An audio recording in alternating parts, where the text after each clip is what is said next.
அதெல்லாம் கிடையாது. முதல்வர் வந்து ஸ்டாலின் தான். முதல்வர் ஸ்டாலின் தான். துணை முதல்வர் வந்து உதயநிதி தான். நீ ஏத்துக்க. நீ நாங்க இவங்களை நம்ப மாட்டோம். நீ வந்து ஒரு மனதில் அதை ஏற்றுக்கொண்டால் தான் நீ மனிதன்.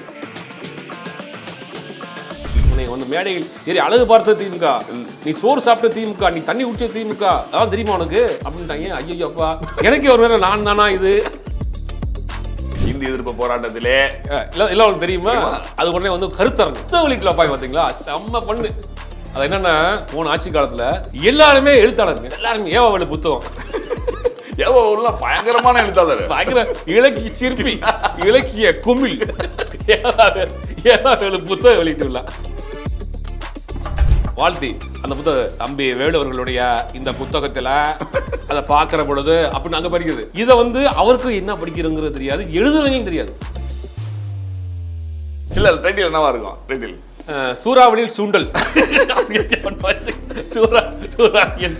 அந்த திராவிட இயக்க வரலாறு, திராவிடமும் எனது கண்களும், ஏதாவது இந்த திராவிடம் அப்படின்னு போட்டுக்குது. அதாவது கடந்த ஆட்சியில எல்லாருமே எழுத்தாளர்.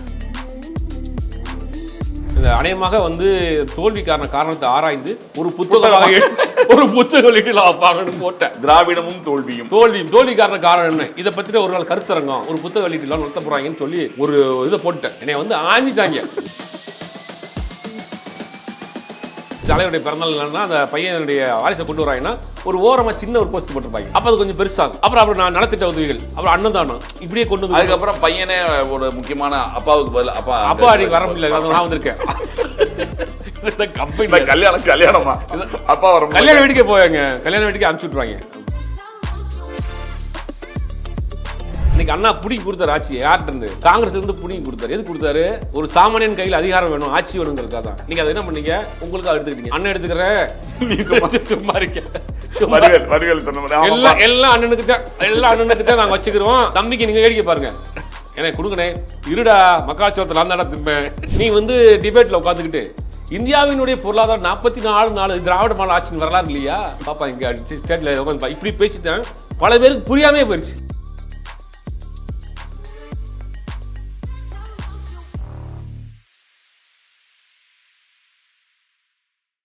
இதுல முக்கியமா பாத்தீங்கன்னா வைகோ, அதுல இன்னும் பெரிய டிசைன், 2 பேரும் டிசைன் பண்ண மாட்டேன். இதெல்லாம் ரொம்ப கட்சி தலைவர் சொல்லி இப்ப அவங்களால தன்னோட கட்சியில கூட கண்ட்ரோல் பண்ண முடியல இல்லையா? இல்ல, வைகோவை பொறுத்த வரைக்கும் மிகச்சிறந்த பார்லிமெண்டேனுங்க, மிகச்சிறந்த பேச்சாளர். அதெல்லாம் ஆனால் மிகப்பெரிய கட்சி தலைவர், அதாவது திறமையான கட்சி தலைவர்னு சொல்ல முடியாது. அது காலம் அவர் எடுத்த சில முடிவுகள், தவறான முடிவு, டக்குன்னு உணர்ச்சி வசப்பட்டு எடுத்த முடிவுகள் வந்து இன்னைக்கு அவரை வந்து எங்கேயும் தள்ளி நிப்பாட்டிருச்சு. இன்னைக்கு வந்து தமிழ்நாட்டில் ஒரு தவிர்க்க முடியாத சக்தியாக வளர்ந்துருக்க வேண்டியவர். ஆனால் விஜயை பொறுத்த வரைக்கும் அவரை ரொம்ப விரும்புகிறார். அவருடைய அந்த ஸ்பேச்சு, ஒரு அனுபவம் வாய்ந்த ஒரு நபர் கூட இருக்கட்டும்னு நினைக்கிறார். அதனால் கூப்பிட்றாரு. இன்றைக்கி அவருக்கான வாய்ப்பு வருது, போகிறாரு. இதில் தவறு என்ன இருக்குது? எல்லா கட்சியிலும் இன்றைக்கி போயிட்டாங்க. இன்னைக்கு அவரும் திமுக எடப்பாடியும் ஸ்டாலின் அவரும் போய் சேராது மட்டும் தான்.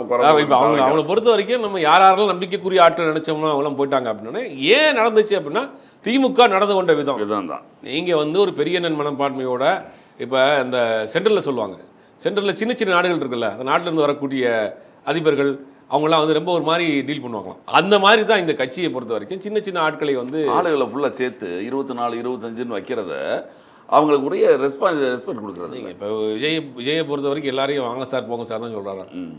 கட்சி கூட்டணி நீங்கள் பழகிருப்பீங்கன்னு நினைக்கிறேன். பல திமுகவில் இருக்கக்கூடிய தலைவர்களை தனியாக பேசும்போது விடுதலை சிறுத்தைகளெல்லாம் பற்றி ரொம்ப இதுவாக தான் பேசுவாங்க. அதெல்லாம் பேசணும்னா நிறைய புத்தகமே போடலாங்க, அது அவ்வளோ பேசுகிறாங்க. அதெல்லாம் இப்போ இல்லை, கூட்டணியில் இருக்கும்போது, ஆட்சியில் இல்லாத போதும் ஆட்சியில் இல்லாமல் பல இடங்கள் இன்டர்வியூ போகிறப்போ ஆப்தர் கார்டுனால பல விஷயங்கள் பேசாமல் இருக்கிறோம். ஆப்தர் கார்டெலாம் திறந்து விட்டோம்னா அது வந்து நாரி போயிடும் வச்சுக்கலாம். எல்லா கட்சியிலையும் பேசுவாங்க, அவன் கிடக்காங்க அப்படிமா, பெரிய ஒரு கட்சி தலைவராக இருப்பார், அவங்க கிடக்காம அந்த மாதிரியான ஒரு மனப்பான்மை. ஏங்க நம்ம டிபேட்டுகளுக்கு போகிறப்ப நம்மளே வேலைகள் அப்படி எல்லாம் அரசியல் பேச வந்துட்டேன். ஏன் ஒரு சினிமாக்காரன், உனக்கு சினிமா கிசு பேசுகிறவன், உனக்கு என்ன தெரியும் அரசியல்லாம், உனக்கு என்ன தெரியும், அவன் கிடக்காங்க. அவன் சினிமா குரலை மாற்றணும்ல. இல்லை அது என்னன்னா எங்களுக்கு தான் அரசியல் தெரியும். அது இந்த புள்ளி விவரம் அள்ளி விடுவாங்க பாருங்க. ஒட்டுமொத்தையே உலகத்தினுடைய ஜிடிபி வந்து 44 ட்ரில்லியன் வாங்க. யாருக்கு தெரியும்? நீங்கள் இப்போ சாதாரண டிவியில் உட்காந்து பார்த்துருக்கேன். 44 ட்ரில்லியன்னா என்ன, எத்தனை கோடிங்க? என்னென்னா தன்னை ஒரு இன்டலெக்சுவலாக காட்டிக்கிறது. அந்த குரலோட ஜிடிபி வளர்ச்சி வந்து 44.4% டிரில்லியன் அது பேரு. ஆமாம், அப்படின்னா என்ன அர்த்தம்? அதாவது நீங்கள் அறிவாளி தான், ஆனால் யார்கிட்ட அறிவை பயன்படுத்தணும் இருக்குல்ல. நீங்கள் இதை வந்து ஒரு பொருளாதார மாநாடு நடக்குது, அங்கே போய் இந்தியாவுடைய அங்கே கூப்பிட மாட்டாங்க. அங்கே இந்தியன் எக்கனாமிக்ஸ் க்ரோத் ஃபார் 24 அப்படின்னு அது ஒரு அளவுக்கு ஓகே. நீ வந்து டிபேட்டில் உட்காந்துக்கிட்டு இந்தியாவினுடைய பொருளாதாரம் 44 திராவிட மாடல் ஆட்சின்னு வரலாறு இல்லையா அப்படின்னு பாப்பா இங்கே ஸ்டேட்டில் உட்காந்து இப்படி பேசிட்டாங்க. பல பேருக்கு புரியாமே போயிடுச்சு. நீங்கள் வந்து சாமானிய மக்களுக்கு இந்த அரசாங்கத்துடைய திட்டங்கள் என்ன, வளர்ச்சிகள் என்ன சொல்லணும். இதுக்குன்னே சில பேர் வச்சுருக்காங்க திமுகவில், இந்த புள்ளி விவரம் பேசுறதுக்கு. அவன் வந்து என்னன்னா உட்காந்து நைட் ஃபுல்லாக படிச்சுட்டு அப்படியே ஒருத்தர் பேசும்போது நோட் பண்ணுவாங்க, எடுத்து வந்து வச்சுக்கிட்டு அங்கே மேலே உட்காந்துட்டு புள்ளி விவரத்தை பேசுறது. அப்புறம் வந்து பார்த்தீங்கன்னா அவனுக்கு வயசு 30 வயசு தான் இருக்கும். அவன் சொல்லுவான், அண்ணாவினுடைய ஆட்சி காலத்தில் இன்னும் நடந்தது தெரியுமா உனக்கு நான் தெரியும், நேற்று நைட் படித்தங்க, பேச விடுங்க அப்படின்னு இவங்க பண்றா. இந்த பழம்பெருமை பேசி அண்ணா உண்மையில் நல்ல விஷயம் தான் பண்ணாரு. அண்ணா திமுகவை ஆரம்பித்ததனுடைய நோக்கம் சாமானியனுக்கான அதிகாரம், இளைஞருக்கான அரசியல் தான் அண்ணா நோக்கம். அண்ணா ஆட்சி அமைக்கிறப்ப கலைஞர் எத்தனை வயசு? 30 வயசு. கூட இருந்த எல்லாருக்குமே 25-30 வயசு. எல்லாம் சாமானிய பின்படுத்துன்னு வந்தவங்க. அன்னைக்கு அண்ணா பிடிங்கி கொடுத்தாரு ஆட்சியை. யார்கிட்ட இருந்து? காங்கிரஸ்ல இருந்து பிடிங்கி கொடுத்தாரு. எது கொடுத்தாரு? ஒரு சாமானியன் கையில் அதிகாரம் வேணும், ஆட்சி வேணுங்கிறதுக்காக தான். நீங்க அதை என்ன பண்ணீங்க? உங்களுக்கு எடுத்துக்கிட்டீங்க. அண்ணன் எடுத்துக்கிறேன், நீ சும்மா இருக்க. எல்லாம் அண்ணனுக்கு தான், எல்லாம் அண்ணனுக்கு தான் நாங்கள் வச்சுக்கிறோம். தம்பிக்கு நீங்க வேடிக்கை பாருங்க, எனக்கு கொடுங்கண்ணே, இருடா மக்காச்சோத்தில் அந்த இடம் திம்பேன் அப்படிங்கிற மாதிரி இவங்க நோக்கி இந்த திமுகவினுடைய அட்ராசிட்டிகள் அதிகமாக தான் போகுது. அந்த மாவட்ட செயலாளர் இருக்கார்ல, அவர் அடுத்து யாரு? அவர் மையம்தான் ரெடி பண்ணிட்டார்ல. அவர் என்ன பண்றாரு? படிச்சு முடிச்சு அட்வொகேட் படிச்சாரு, இப்போ சும்மா தான் கரெக்ட். அட்வொகேட் தான் படிக்க வைப்பாங்க. அதுக்கு எப்படின்னா அரசியல் கரெக்டாக இருக்கும், பிஏபிஎல் கரெக்டாக வர்றதுனால. ஐடி ஒரு சயின்டிஸ்ட் அதெல்லாம் கிடையாது, டாக்டர் அதெல்லாம் கிடையாது. பிஏபிஎல் அட்வொகேட் அண்ணன் பையன் வந்து அரசியல் வர்றாப்புல, லைட் லைட்டாக நுழைச்சி விடுறது. அப்படியும் அது ஒரு போஸ்ட் லைட்டாக ஒரு ஓரத்தில் போஸ்டர் போடுறது. 5 வருஷம் லா காலேஜில் வந்து இவங்களுக்கு அரசியல் சொல்லி தர மாதிரி இல்லை, போஸ்ட் அடிப்பாங்க. கட்சி தலைவருடைய பிறந்தநாள் இல்லைன்னா அந்த பையனுடைய வாரிசை கொண்டு வராங்கன்னா ஒரு ஓரமாக சின்ன ஒரு போஸ்ட் போட்டிருப்பாங்க. அப்போ அது கொஞ்சம் பெருசாகும்.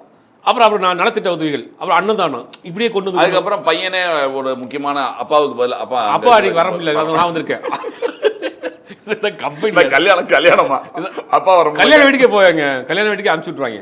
போய் நீ 10 கல்யாணம் இருக்கு, 5 கல்யாணத்துக்கு நீ போயிட்டு வா. அப்பா வர முடியல, வளரணும்ல பிள்ளை, இப்பதானே நல்லது கிட்ட நாள் தெரியும் இல்லையா? என்ன இது என்ன கம்பெனி அது? இப்படி உருவாக்கி தான் நீங்க வந்து அந்த கட்சியில வந்து ஒட்டுமொத்தமாக ஓட் பேங்க குறைஞ்சி போச்சுங்க. இன்னைக்கு 91 திமுக ராஜீவ்காந்தியினுடைய அந்த இதுக்கு பிறகு திமுக தன்னுடைய ஓட் பேங்க் வச்சிருந்துச்சு, இந்த அளவுக்கு இறங்கல. ஆனா இப்போ 2006 2026 மிகப்பெரிய அளவில் திமுகவுடைய ஓட் பேங்க் இறங்கிருக்கு. திமுகவோட பலமே இளைஞர்கள் பலம் இருந்தது. இப்போ யங்ஸ்டர்ஸே இல்லை. இளைஞர்கள், குறிப்பாக இஸ்லாமியர்கள், தலித் இளைஞர்கள், கிறிஸ்தவ இளைஞர், இந்த ஓட்டெலாம் வந்து திமுகவுக்கான பேஸ் ஓட்டு. அந்த ஓட்டு இந்த முறை வந்து சிதறி இருக்கு அப்படிங்கிறதுல அப்போ இவர்களுக்கு அவங்க வந்து ஒரு சலிப்பு ஏற்பட்டிருக்கு. இளைஞர்கள் மத்தியில் இவர்களுக்கு ஒரு சலிப்பு. ஏன்னா நம்ம உள்ளே போக முடியாது, நம்ம போய் அங்கே அரசியல் செய்ய முடியாது, நமக்கு யாரும் எதிர்காலம் இல்லைங்கிற ஒரு முடிவு கொண்டாங்க. அப்போ அதையும் நீங்கள் சரி பண்ணணும்ல. இப்போ நம்ம கட்சியை ஏன் இவ்வளோ பெரிய தோல்வி அடைஞ்சிருக்கு, இதுக்கு என்ன காரணம், அதை நோக்கி போகணும். அதை விட்டுட்டு நீங்கள் வந்து திரும்பவும் ஆட்சி 3 மாதத்தில் கலையிறதுன்னு நீங்கள் சொன்னாலும் கூட அதை நம்ம கேலி கிண்டலாக ஜஸ்ட் லைக் தட் எடுத்து போக வேண்டாம். ஆனால் அவர்கள் என்ன எப்படி இருந்தாலும் உங்களுக்கு 6 மாதம் நோட் ஆஃப் கார்டு திருப்பி நீங்கள் பண்ண முடியாது. 6 மாதம் சொல்கிற விஷயம் அடிக்கடி இதை பயன்படுத்துகிற வார்த்தைக்கு பின்னாடி ஏதோ ஒரு வேலை இருக்குன்னு அர்த்தம். அதான் நீங்கள் திருமாவளவன் வெளியே வர மாட்டார், நினைக்காதீங்க. அது வந்து அங்கேருந்து ஒரு 10 பேர் தூக்குறதுக்கு வழி என்ன வேண்டாலும் நடக்கும். இப்போ இம்மிடியட்டாக தாவேகா வந்து இந்த கட்சி கொடுத்த கூட்டுறதும் விரைவில் தேர்தல் வரும்னு இவங்க சொல்கிறதும் எல்லாத்தையும் இங்கே கால்குலேட் பண்ணி பார்த்தீங்கன்னா ஒரு அரசியல் உள்ள ஓடுது, ஒரு அரசியல் உள்ள பண்ணிட்டு இருக்காங்க. சும்மா ஒன்றும் திமுக வந்து எதிர்கட்சியால் ரொம்ப நாளைக்கு உட்காந்துருக்காது. என்னென்ன பண்ண முடியுமோ, எக்ஸ்ட்ரீம் என்ன பண்ண முடியுமோ, இந்த நேரத்தில் அவங்களுக்கு ஒரு பெரிய ப்ரெஸ்டேஜ், எக்ஸ்ட்ரீம் என்ன பண்ண முடியுமோ பண்ணுவாங்க. அதே நேரத்தில் தாவேகாவும் அது கவுண்டர் கொடுக்குறதுக்கு இறங்கியிருக்காங்க. அது வந்து நம்ம எப்படி நம்மள கொஞ்சம் நல்லா பாடம் படிக்க ஆரம்பிச்சாங்க. நம்ம தெளிவான அரசியல் தெளிவாக நம்ம மூவ் பண்ணிட்டு ரெண்டு மிகப்பெரிய கட்சிகள் தூக்குறாங்களா ஆளை வராங்கல்ல, அங்கேருந்து நம்பி இங்கே வராங்க. ஆனால் வந்து திமுகவில் இருந்து மட்டும்தான் தூக்கல, திமுக மீருக்கு சுற்றி எல்லாத்தையும் தூக்கிட்டாங்க. ஆமாம், மீதெல்லாம் உள்ள வந்துட்டாங்க. இப்போ கூட்டணி கட்சி நீங்கள் திருமாவளவன் ரொம்ப ஸ்ட்ராங்காக சொல்லுவாங்க. காதர் மீது அப்படி பேசுறாரு. எங்க நான் அவர் தலைவர் மாதிரி ஆயிட்டார், ரசிகர் தலைவர். புசியானது கூட கோவம் வந்துடும், நம்மளை விட பயங்கரமாக பண்ணாருங்கிற மாதிரி அவங்க. இல்லைங்க, அது வந்து ஒரு கனவு. கிட்டத்தட்ட 50 வருஷம் முஸ்லீம் லீக்குங்கிறது ஒரு தேசிய கட்சி. அந்த முஸ்லீம் லீக் கட்சிக்கு பக்கத்து மாநிலம் கேரளாவில் 25 எம்எல்ஏ இருக்காங்க, 5 அமைச்சர் இருக்கிறாங்க. 5 அமைச்சரில் முக்கிய இலாக்காக்கள் 5 அமைச்சர் ரொம்ப ஸ்ட்ராங்காக இருக்காங்க கேரளாவில். தமிழ்நாட்டை பொறுத்த வரைக்கும் முதல்ல அவங்களை கூப்பிட்டு 2 சீட்டை கொடுத்துருது, அதில் ஒன்று தோற்று போயிடுவாங்க, ஒரு சீட் மட்டும் இருப்பாங்க. எல்லா கூட்டத்துலேயும் ஒருத்தர் பாயை துப்பியை போட்டு பக்கத்தில் உட்கார வச்சுக்கிறாங்க. இதுதான் அவங்களுடைய அதிகபட்சம் போனால் வக்போர்டில் வேறு யாரையும் போட முடியாது. அதனால அவங்களே கொடுத்து இது மட்டும்தான் ஓடிக்கிட்டே இருக்கு.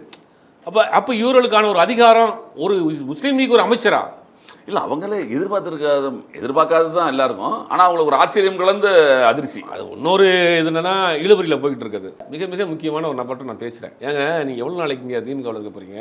திமுகவில் இருந்தும் இப்போ உங்களுக்கு பயன் கிடையாது, அவங்களுக்கும் பயன் கிடையாது. இப்போ நீங்கள் என்ன பண்ண எதுக்கு யோசிக்கிறீங்க? உங்கள் கட்சியுடைய முக்கிய நிர்வாகிகள்கிட்ட பேசி ஆதரவு கொடுங்க, உங்களுக்கு தான் அமைச்சர் தரன்றாங்களே, இங்கே போக வேண்டியதானு கேட்டதுக்கு பிறகு இல்லை நாங்கள் தலைவர்கிட்ட சொல்கிறோம். அன்றைக்கி 2 நாள் ஒரு பெரிய இஷ்யூவே போச்சு. நிறைய பேர் மாறி மாறி மாறி மாறி பேசினாங்க. அதுக்கு பிறகு அவர் சரின்னு சொல்லிட்டாரு. அதுக்கு பிறகு அவருக்கு ஒரு நெருக்கடி வந்துச்சு. அப்புறம் அவர் கேன்சல் பண்ணார். திருப்பி அடுத்த நாள் காலை சரின்னு இதுலேயே அவர் அமைச்சராக பதவி வந்திருப்பார். ஆமாம், ஏகப்பட்ட உள்ள வேலை நடந்துச்சு வச்சுக்கலாம். இது எல்லாமே தலைமைக்கு தெரியும். இந்த முந்தாள் கொடுத்த ஒரு பேட்டியில் பார்த்தீங்களா, ஒரு சேனலில் கொடுத்த பேட்டியில் திமுகவும் அதிமுகவும் ஜாயின் பண்ணி பேசுறது என்கிட்டயே பேசினாங்களே சொல்லிட்டாங்க. அவர் இன்னொரு வார்த்தை சொல்லியிருப்பார், எனக்கு பல தரப்பட்ட இடத்துல நெருக்கடி வந்துச்சு சேர சொல்லி. அது நம்மளாம் ஒரு ஆள் பேசினோம் அவர்கிட்ட. நீங்கள் உள்ளே போயிருங்க, இதுக்கு எவ்வளோ நாள் தான் பண்ண போகிறீங்க, உங்களுக்கான ஒரு வாய்ப்பு வந்துருக்கு, 50 வருஷ கனவு அப்படிங்கிறீங்க, உண்மையிலே வாய்ப்பு வந்திருக்கு, போங்க. அதுக்கு பிறகு இன்னைக்கு போயிட்டு. ஆனால் கூட்டணி ஆட்சி தமிழ்நாட்டு மக்கள் விரும்ப மாட்டாங்க. யார் சொன்னால் விரும்ப மாட்டாங்கன்னு இல்லை, அது ஒரு ஃபார்முலா இருந்தது. ஏன்னா 1980 இல்லை இருந்தது. இல்லை நம்ம நீங்கள் முயற்சியே பண்ணாமல் இவங்க இந்த தேர்தல் பல விஷயங்களை உடைச்சிருக்கு. கூட்டணி ஆட்சிங்கிற ஒரு கான்செப்டை உடைச்சிருக்கு, காசுக்கு பணம் கொடுக்குற விஷயங்களை உடைச்சிருக்கு, இந்த சாதியை வச்சு அரசியல் பண்ணுறதை உடைச்சிருக்கு, மதத்தை வச்சு அரசியல் பண்ணுறவங்கள உடைச்சிருக்கு.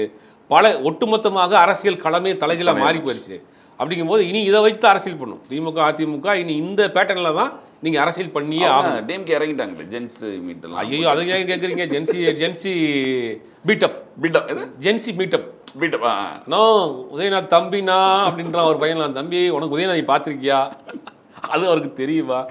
அது மாதிரி ஜென்சி மீட்டப் போடுறோன்னு சொல்லிட்டு ஊருக்கு ஜென்சி மீட்டப் அது இது நிறையா பண்ணிட்டு இருக்காங்க. என்ன சொல்கிறது, எதை தின்னா பித்தந்தளிங்கிற மாதிரி அந்த கதையாக தான் இருக்குது. அது முதல்ல இவங்க ரியல் லைஃபுக்கு வரணும். நம்ம எதனால தோற்று போனோம்? ஒரு இளைஞர்கள் நம்ம இழுக்கிற கூட்டம் உள்ளே வரல, ஆட்டோமேட்டிக்காக வரல. திமுகவிலையும் இல்லை அதிமுகவிலையும் இல்லை, இளைஞர்களும் இல்லை, பெருசாக பெண்களும் அதிமுகவில் சுத்தமாக இல்லை, டோட்டலாகவே இல்லை. அப்போ நம்ம இளைஞர்களை உள்ளே விடுறதுக்கு என்ன செய்யணும்? இப்போ அந்த மாதிரி ஜெயலலிதா இருந்தாங்கன்னா ஒருத்தவங்க அதிமுக போய் சேருவாங்க கலைஞர் இருக்கிற வரைக்கும். ஏன்னா ஏதாவது ஒரு வழியில் நமக்கு ஒரு வாய்ப்பு வந்துடும். இப்போ கலைஞர்கிட்ட ஒரு பெரிய பண்பு என்ன அப்படின்னா, நீங்கள் ஒரு ஆர்டிக்கல், ஒரு சின்ன செய்தி வந்திருக்கு கலைஞரை பற்றியோ, எதிர் விமர்சனமாக இருந்தால் கூட சரி, அதை தேடி கண்டுபிடிச்சிட்டு ஃபோன் பண்ணிடுவார். அதான் 5 மணிக்கு உட்காந்து எல்லா பேப்பரையும் படித்து பார்த்துட்டு சண்முகா அவங்க ஃபோனை போடணும், அதில் ஏதோ இக்கு விட்டுருக்கு பாரு, அதை இக்கு விட்டு அவங்க எழுதுனவங்க. அப்படி பல பேர் கலைஞருடைய அடிக்ட் ஆனவங்க இருக்காங்க. நம்மள்கிட்ட பேசிட்டாரா, அது வரைக்கும் வாழ்நாள் முழுவதும் கலைஞர் தான். இந்த மாதிரி ஜெயலலிதா அப்படி தான். என்ன பண்ணுவாங்க, யாராவது ஒருத்தர் கட்டினா வாசப்பள்ளி கும்பிட்டே இருக்காங்க, கூப்பிடுவானே என்ன கும்பிட்டே இருக்காரு, எந்த ஊர், நான் ஊட்டிமா, எதுக்கு வந்திருக்கிறேன், உங்களை பார்த்துட்டு போகலான்னு வந்தேன், சரி போ அப்படின்னு சொல்லி உட்கார வச்சு உன்னை பற்றின விஷயம்லாம் கேட்டுட்டு அடுத்த நாள் காலையில் போகிறப்போ அவளை அமைச்சராக்கி விட்டுறது, இல்லைனா வாரியத் தலைவராக்கி விட்டுறது. ஒருத்தருக்கு நடந்திருக்கு ஒரு ஆளுக்கு. ஆமாம், ஒருத்தர் டெய்லி கும்பிட்டே இருந்துருக்காரு. எதுக்கு இவன் டெய்லி கும்பிட்டே இருக்கான், கூப்பிட்டு இருக்காங்க. எந்த ஊர் நீ இன்னும் ஊட்டினோடனே சரின்னு விட்டாங்களாம். உள்ள ரூம்குள்ளே போயிட்டு அவனை பற்றி விசாரிக்கிட்டு இருக்காங்க. அவன் வச்சு பரம்பரை அதிமுகக்காரன், ரொம்ப ரொம்ப விசுவாசமான ஆள். இப்போ குடும்பத்துக்குள்ள ஒரு பிரச்சனை, கடன்லாம் ஆகிட்டான், அதனால் பொன்னாட்டிகிட்ட சொன்ன விட்டு இங்கே உட்காந்துருக்கிறான் அப்படி எல்லா அட்டிட்டு கேட்டாங்க. மாமனார் யாருன்னு கேட்டிருக்காங்க. மாமனார் ஒரு கட்சிக்காரரு, அவர் தீவிரமான அதிமுகக்காரரு, ரொம்ப வறுமையில் இருக்கிறாங்க, அதில் ஏதாவது போஸ்டிங் வந்துருக்கான், நின்றுட்டு இருக்கான் போலமா அப்படின்னா சரி அடுத்த நாள் அதே மாதிரி லஞ்சுக்கு போகிறப்ப கூப்பிட்டுருக்காங்க. அவனை உள்ளே கூப்பிடுங்க. உள்ளே கூப்பிட்டோன்னே போய் 10 அடி நின்றுட்டானான். இருந்தோடனே அவனை பற்றி விசாரணைலாம் பண்ணிட்டேன், எல்லாம் தெரியும், நான் ஒரு பதவி தர்றேன், அதை வச்சு ஒழுக்கமாக இருக்கணும் அப்படின்னாங்க. சரிங்க மாறினேன். வாசப்படியில் அண்ணா வர்றப்ப வணக்கம் போட்டு நின்றுட்டு இருந்தவன் உள்ளே போயிட்டு வெளியில் வர்றப்ப வாரியத் தலைவர் சரின்னு வச்ச காரில் பாய் பாய். எந்த போலீஸ் இதை திமுக முடியுமா? எந்த போலீஸ் உள்ளே போயான்னு விரட்டி விட்டாலும் அந்த போலீஸ் கதவை திறந்து விட்டு சொல்லிட்டு வாரியத் தலைவர் பாய் பாய். இதனால என்ன ஆச்சுன்னா ஒரு பெரும் கூட்டம் அதிமுக நோக்கிட்டு. அதான் இந்த விஷயம் திமுக முடியுமா? அது நீங்கள் ஒரு 50 வருஷம் இருக்கணும். 50 வருஷம் கட்சியினுடைய பாரம்பரியம் தெரியுமா, கட்டுக்கோப்பு தெரியுமா, உங்களுக்கு வரலாறு தெரியுமா, அறிவாலயம் எத்தனை ஃபீட்டில் கட்டணம் தெரியுமா, புள்ளி விவரம் தெரியுமா, வரலாறுலாம் படிச்சுட்டு வாங்க. போங்க தம்பி போங்க, நாங்கள்லாம் வரலாறை கரைச்சி குடிச்சிட்டு உட்காந்துருக்கிறோம். நீங்கள் எத்தனை வருஷமா இருக்கீங்க? 49 வருஷம், 50 வருஷம் ஆகும். நீங்கள் அப்போ தான் ஒன்றிய செயலாளர். அப்போ உங்களுக்கு வரலாறு, திராவிடக்கு வரலாறு தெரியுமா, பெரியாருடைய வரலாறு தெரியுமா, சொந்த இது கள்ளக்குடி போராட்டம் தெரியுமா, எதுக்கு எங்களுக்கு தெரியணும். இந்திய எதிர்ப்பு போராட்டத்திலே இல்லை உங்களுக்கு தெரியுமா, அது உடனே வந்து கருத்தரங்கம். இந்த புத்தக வெளியீட்டில் வைப்பாங்க பார்த்தீங்களா, செம்ம பண்ணு. அது என்னன்னா, போன ஆட்சி காலத்தில் எல்லாருமே எழுத்தாளருங்க. ஆமாம், எல்லாருமே ஏவாவேலு புத்தகம். ஏவாவேலுலாம் பயங்கரமான எழுத்தாளர், பயங்கர இலக்கிய சிற்பி, இலக்கிய குமிழ். ஏவாவேலு புத்தகம் வெளியிட்டுள்ள பார்த்தீங்கன்னா எல்லா அமைச்சரும் சாயங்காலம் அறிவாயத்தில் போட்டோன்னு சட்டையெல்லாம் போட்டு உட்காந்துருப்பாங்க. உடனே இதில் என்ன காமெடினா, அந்த புத்தகத்தை எழுதினவருக்கு அதில் உள்ள இருக்கிறது என்னன்னு தெரியாது. அது யாரோ ஒருத்தர் எழுதி கொடுத்துருப்பாரு, மேலே பேரை மட்டும் போட்டிருப்பாங்க. படிக்க வர்றவர்ல வாழ்த்தி அந்த புத்தகம், தம்பி வேலு அவர்களுடைய இந்த புத்தகத்தில் அதை பார்க்குற பொழுது அப்படின்னு அங்கே படிக்கிறது. இதை வந்து அவருக்கு என்ன படிக்கிறோங்கிறது தெரியாது, எழுதுறவங்களும் தெரியாது. எல்லாருமே புத்தகம் எழுதிட்டாங்க. புத்தகத்தோட டைட்டில் மட்டும் வேலை அதை பார்த்துருவோம்ல உள்ள வந்தோடனே. இல்லை, டைட்டில் என்னவா இருக்கும்? டைட்டில் சூறாவளியில் சூண்டல். அந்த திராவிட இயக்க வரலாறு, திராவிடமும் எனது கண்களும், ஏதாவது இந்த திராவிடம் அப்படின்னு போட்டுருக்குது. அதாவது கடந்த ஆட்சியில எல்லாருமே எழுத்தாளர், எல்லாருமே ஏவெல்லாம் புத்தம் போட்டு சிந்தனை சிற்பிங்க. அவரெல்லாம் வந்து இலக்கியத்தை அப்படி பொழிஞ்சிருவாப்புல, 2 ஜூஸை போட்டு பொழிஞ்சுவா. இலக்கியம் அவ்வளோ இலக்கியம் தெரிஞ்சவர். நிறைய பேர் புத்தகம் எழுதிட்டாங்க. எல்லாருமே புத்தகம் வெளியிட்டு புத்தகம் வெளியிட்டுல பாதி நாள் புத்தகம் வெளியிட்டு சாயங்காலம் ஆச்சுன்னா கலைஞர் அரங்கம், காமராஜர் அரங்கம், கலையாளர் அரங்கம், அதுக்குன்னே செட்டாக ஒரு புத்தகம் எழுதி கொடுக்குற ஆட்கள், அது இலக்கிய ஆட்கள் அவங்க முன்னாடி உட்காந்துருவாங்க. உடனே கை தட்டாங்க, சரி அப்படியே தலையாடிட்டு 2 மணி வரைக்கும் உட்காந்து. அதுக்கு கவிஞர், அரசவை கவிஞர் சில பேர், ஐயோப்பா என்னென்ன கூத்தடிச்சாங்கன்றீங்க இந்த போனதில். அதில் வந்து என்னென்னா, மற்ற ஆட்கள் போனோன்னா உள்ளே விட மாட்டாங்க. வந்து உங்கள்கிட்ட அரசியல் தெரியுமா, இலக்கியம் தெரியுமா, நீங்கள் எதுக்கு வரீங்க, போங்க வெளியில் போங்க, உங்களுக்கு இலக்கியம் தெரியாதா, அரசியல் தெரியாதா? இல்லைங்க, நாங்கள் ஏவாவேலு மாதிரி தான் அப்படின்னா கிடையாது. ஏவாவேலுலாம் வந்து அரசியல்வாதிங்க, அரசியல்வாதி, அவர் இலக்கியவாதிங்க, இலக்கியம் படிச்சிருக்கிறாரு. நீங்கள் எப்படிங்க ஏவாவேலு நீங்கள் வந்து அவருக்கு சாகித்ய அகாடமி மட்டும் தான் கொடுக்கல, கொடுத்துருவாங்க, கொடுத்துருக்கணுங்களே. அவர் எழுதிய அந்த புத்தகத்திற்கு சாகித்ய அகாடமி கொடுத்துருக்கணும். தப்பு பண்ணியிருக்காங்க. திராவிடமும் எனது பாதையும் என்ன அப்படின்னா புரியுது. அப்படி ஏதாவது ஒரு தலைப்பை வச்சு ஒரு புத்தகம் எல்லாருமே எழுதிருக்காங்க. நீங்கள் சொன்ன மாதிரி அவர் கொடுத்துருக்கணும். பல எழுத்தாளர் இருக்காங்க, எல்லா அமைச்சருக்குமே எழுத்தாளர் தான். அதில் என்னென்னா, உண்மை என்னென்னா, கலைஞர் உண்மையிலே படிக்கக்கூடியவர், உண்மையிலே எழுதக்கூடியவர். அப்போ என்னென்னா, கலைஞர் இம்ப்ரெஸ் பண்ணணும்னா நம்ம எழுத்தாளர்னா கலைஞர்கிட்ட ஒரு பெரிய ப்ளஸ் என்னென்னா, இந்த கலைஞர், எழுத்தாளர், இலக்கியவாதிகள், சினிமா டைரக்டர்ஸ் இவங்கள்ட்ட மேலே ஒரு மரியாதை வச்சுருப்பாங்க. அவங்கள வந்து தனியாக அவங்கள கூப்பிட்டு பேசுகிறது அவங்களுக்கான ஒரு மரியாதை.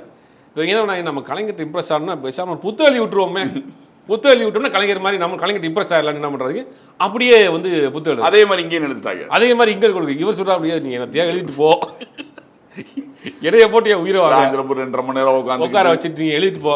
கலைஞர்கிட்ட கொடுத்தா அந்த புத்தகத்தை 2 படித்து அந்த புத்தகத்தை பார்த்துக்குறாங்க. கலைஞர்கிட்ட புத்தகத்தை கொடுத்தீங்கன்னா அந்த புத்தகத்தை 4 பக்கமாக படித்து பார்த்துட்டு அதில் இருக்கக்கூடிய சரி தப்புன்னு கொடுப்பாங்க. இங்கே படித்து பார்க்குறது கிடையாது, புத்தகத்தை வாங்கி வச்சுக்கிட்டு புத்தகம் வெளியிடலாம் செயலி. நான் கூட ஒரு நக்கலாக வந்து தோற்று போன பிறகு ஒரு பதிவு போட்டிருந்தேன். அதுக்கு என்னை கட்டி ஏறிட்டாங்க.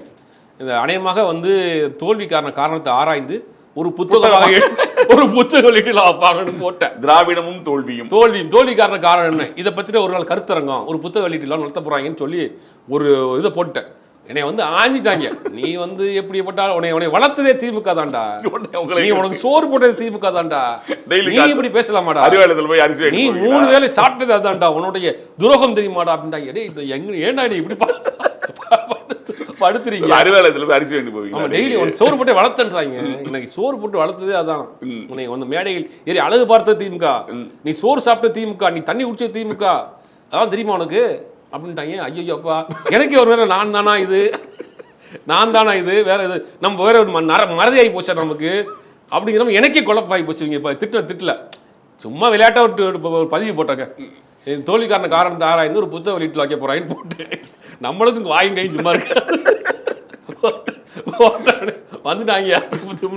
வந்து என்னை போட்டு பரண்டி எடுத்துட்டாங்க. நீ சோறு திங்கிறது அதான்டா, திமுகவினுடைய சோறு தின்னா வளர்ந்துருக்க நீ அப்படின்ட்டாங்க. ஐயோ அப்பா, நமக்கு ஒரு நாம மருதாகி போச்சு போடலாம் அப்படித்தான் ஒரு காலத்தில் இருந்தோமா என்னமான்னு. என்னன்னா தலைவர் கமெண்ட் போட்டு என்னடா திமுக முட்டு கொடுத்த, இப்போ வந்து இது கொடுத்தா திமுகவுக்கு முட்டு கொடுத்தா, திமுக அங்கே ஒரு வலுவான கூட்டணியோடு இருக்குது, ஒரு மதசார்பற்ற கூட்டணியாக இருக்குது, அந்த வாக்குகள் செதறருக்கு பாஜகவுக்கான ஒரு இதாக இப்போ வட மாநிலங்கள் அது மாதிரியான ஒரு விஷயம் நடைபெறுதுங்கிறனால நம்ம வந்து முட்டு கொடுக்கல, ஒரு மாதிரி பேசிக்கிட்டு இருந்தோம் வச்சுக்கல.